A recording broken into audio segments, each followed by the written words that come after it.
Então, agora, para calcular a complexidade de tempo do insertion sort, o que é que a gente tem que calcular, né? A gente tem que calcular a quantidade de passos que ele leva para uma certa instância. Tudo bem? Aqui no caso, eu estou pegando o tamanho lá da instância como exatamente o tamanho do vetor aqui, no caso que é o n. Tudo bem? Então, eu vou considerar que o meu vetor ele tem tamanho n e vou calcular o número de passos que ele leva. Então, aqui é o seguinte, passos, como eu falei, é a quantidade... Desculpa, passo aqui é uma linha de código. Então, eu vou pensar como passo como sendo uma linha de código. Ok? É evidente que o insertion sort ele não tem apenas 8 passos, né? Eu posso aqui perceber que ele tem 8 passos distintos, vamos dizer assim. Ok? Que são exatamente a quantidade de linhas que ele tem. Agora, quando eu coloco um vetor nesse algoritmo, aqui no nosso insertion sort, ele vai repetir várias vezes algumas linhas. Ok? Então, o que é que eu tenho que fazer? Eu tenho que pegar o custo de cada passo, ou seja, o tempo de cada linha, e depois eu tenho que multiplicar pela quantidade de vezes que ela se repete quando eu estou executando o meu algoritmo. Então, basicamente, eu vou fazer a criação de duas colunas aqui, ó, que uma é o custo de cada linha, é o tempo de cada linha, e outra é o número de vezes que essa linha se repete, tudo bem? Quando o meu vetor A ele tem tamanho n. Tudo bem? Então, vamos lá supor que essa linha 1 aqui, ó, ela tenha o custo C1, tudo bem? Essa linha 2 aqui, ela vai ter o custo de tempo C2. A linha 3, como é só um comentário, não tem nada, ela tem custo 0. A linha 4, eu vou dizer que ela tem o C4, que é o meu custo 4. E assim eu vou com essa ideia até o 8, tudo bem? Então, eu vou no C5, C6, C7 e C8. Agora eu vou contar a quantidade de vezes que cada linha se repete. Então, vamos lá para a nossa primeira linha, aqui para o nosso... Aqui no caso, para o nosso for aqui, tudo bem? Então, o J, você pode perceber que ele vai percorrendo de 2, né? Ele vai ser 2, 3, 4, 5... Aí ele vai chegar no N, aí depois ele vai chegar no N mais 1. Quando ele chegar no N mais 1, aí ele já vê, aqui no caso, né? Que o J ele já passou do N, porque ele é N mais 1, ok? Então, ele vai do 2 até o N mais 1.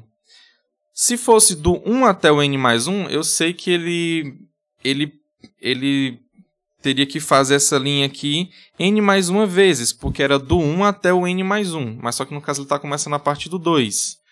Então, do 2 até o N mais 1, eu vou ter exatamente N possibilidades, né? Porque do 1 até o N mais 1 eu tenho N, só que como se eu tirar a primeira, né? Que seria equivalente ao J receber 1, aqui no caso ele não faz isso, né?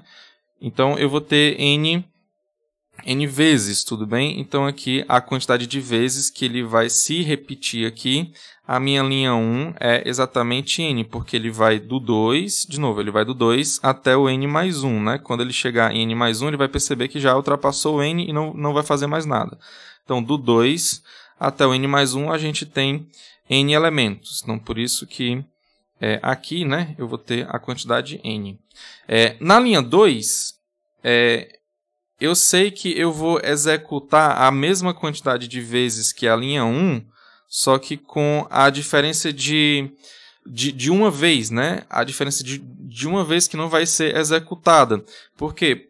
Porque quando for 2, ele vai executar 2, né? Quando o J for 3, ele vai executar a linha 2. Tudo bem? Quando for 4, 5, 6, N, ele vai executar. Agora, quando for N mais 1, ele não vai executar essa linha 2, porque aqui em cima, né, no foco, quando ele chegar no N mais 1, ele simplesmente não vai fazer mais nada. Ele só vai fazer o que está abaixo dele aqui, né?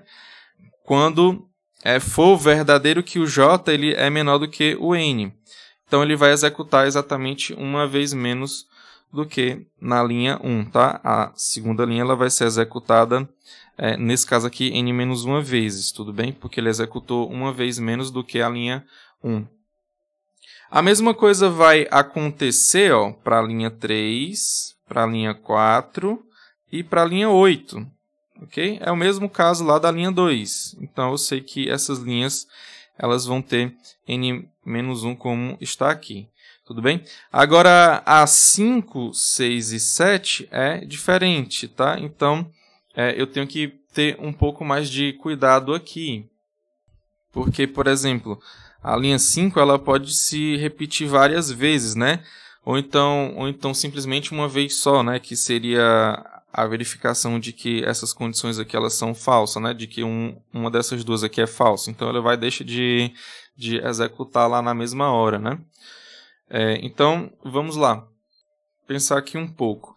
Ora, é o seguinte, como eu não sei quem é o vetor, eu não sei o jeito lá do meu vetor, ok? Eu não posso dizer meio que assim, absolutamente nada, né? Eu não sei se vai ser 2, 3, 4 ou algum outro valor. Tá? Então, de modo geral, quando eu não sei assim, eu simplesmente coloco um nome, né, para essa quantidade, uma variável, né?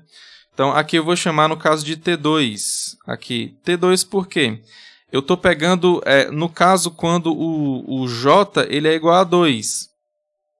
Tá? Então, quando o J for igual a 2, qual é o número de vezes que essa linha 5 aqui ela vai se repetir? Eu estou chamando que é T2. Eu não sei esse valor exato, isso depende de cada vetor também, tá? Mas o fato é que eu estou dizendo que aqui nesse caso ele é T2. Então, aqui eu posso até definir esses T's aqui, tá? Então, o que seria o TJ é o número de vezes que o teste do enquanto, na linha 5, que é exatamente essa linha 5 aqui, né? É executado para o valor J. Ou seja, aqui, no caso, eu estou pegando T2, então eu estou pegando quando o J é igual a 2.